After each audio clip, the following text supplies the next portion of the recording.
few years ago, I got one of those spam emails. And it managed to get through my spam filter. I'm not quite sure how, but it's turned up in my inbox, and it was from a guy called Solomon Odonka. I know. It went like this. It said, hello, James Veitch. I have an interesting business proposal I want to share with you, Solomon. Now, my hand was kind of hovering on the delete button. Right? As you are, I was looking at my phone. I thought, I could just delete this. Or I could do what I think we've all always wanted to do. And I said, Solomon, your email intrigues me.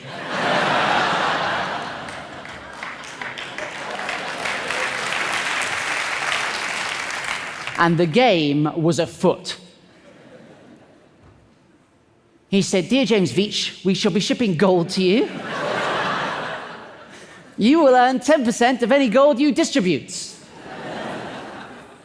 So I knew I was dealing with a professional.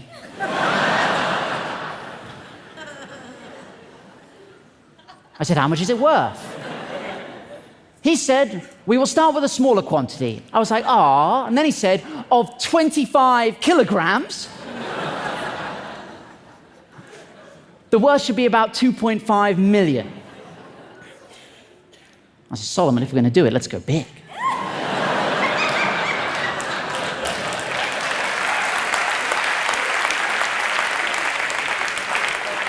I can handle it. How much gold do you have? He said, it's not a matter of how much gold. How much is you're capable of handling? What? We can start with 50 kilograms as a trial shipment. I said, 50 kilograms? There's no point doing this at all unless you're shipping at least a metric ton.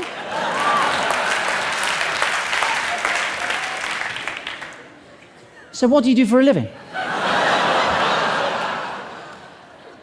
I said, I'm a hedge fund executive bank manager.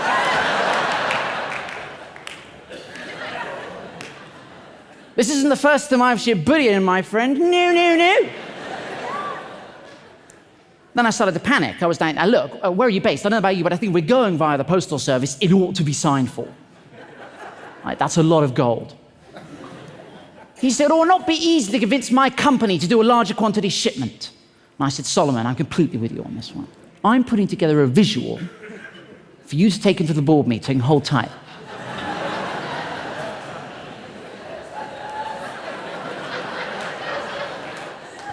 This is what I sent Solomon.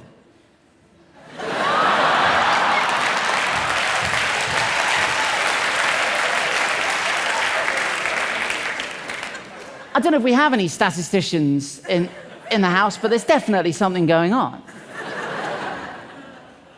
I said, Solomon, attach this email, you'll find a helpful chart.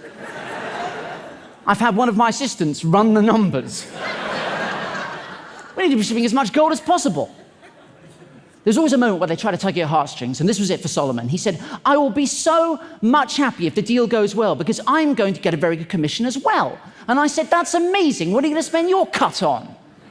And he said, on real estate, what about you? I thought about it for a long time. And I said one word. Hummus.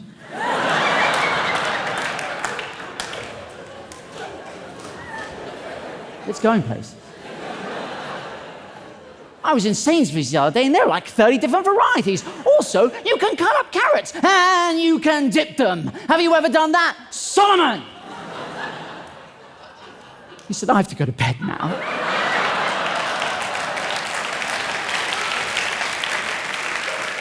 Till tomorrow. Have sweet dreams. I didn't know what to say. I said, bonsoir, my golden nugget, bonsoir. Guys, you have to understand, this has been going for like weeks, albeit hitherto the greatest weeks of my life, but I had to knock it on the head. It was getting a bit out of hand. Friends were saying to me, James, do you want to come out for a drink? I was like, I can't, mate, I'm expecting an email about some gold. You know? So I figured I had to knock it on the head. I had to take it to a ridiculous conclusion. So I thought I concocted a plan. I said, look, Solomon, I'm concerned about security. When we email each other, we need to use a code. And he agreed. And I said, Solomon, I spent all night coming up with this code. We need to use it in all further correspondence. Lawyer. Gummy bear. Bank, cream egg. Legal, fizzy cola bottle, claim peanut M&Ms, documents, jelly beans, Western Union. Guys, a giant gummy lizard. I knew these were all words they use, right? I said, please call me Kit Kat, and all further correspondence.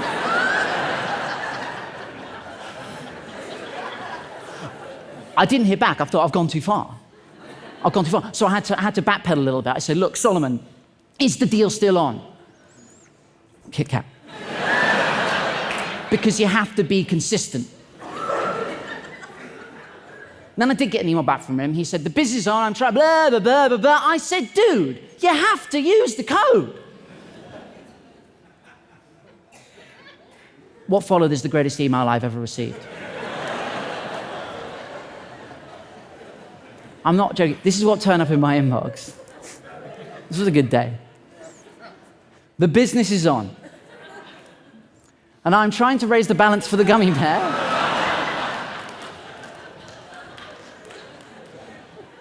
So he can submit all the needed fizzy cola bottle jelly beans to the cream egg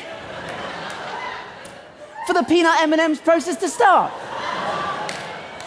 Send £1,500 via a giant gummy lizard.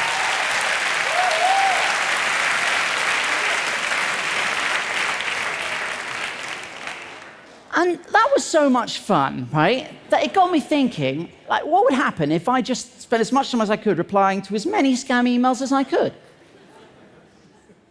And that's what I've been doing for 3 years on your behalf.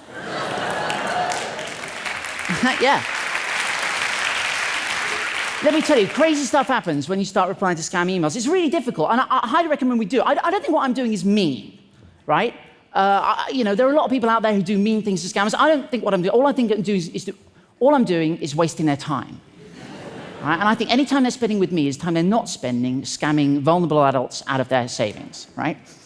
If you're going to do this, and I highly recommend you do, get yourself a pseudonymous email address. Don't use your own email address, because that's exactly what I was doing at the start, and it was a nightmare.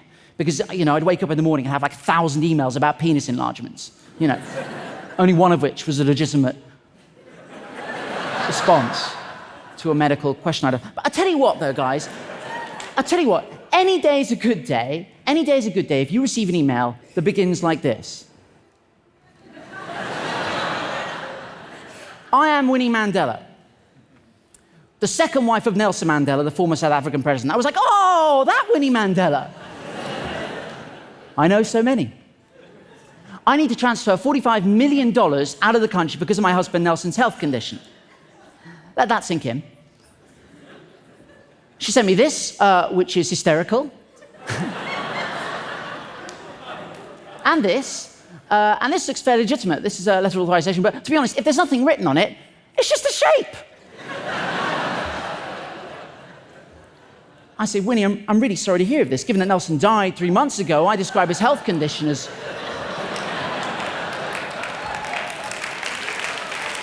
that's the worst health condition you can have, not being alive.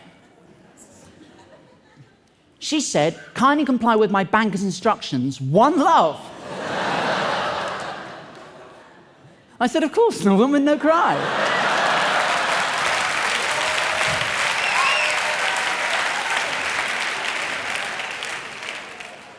She said, my banker would need transfer of $3,000. One love. I said, no problemo. I shot the sheriff.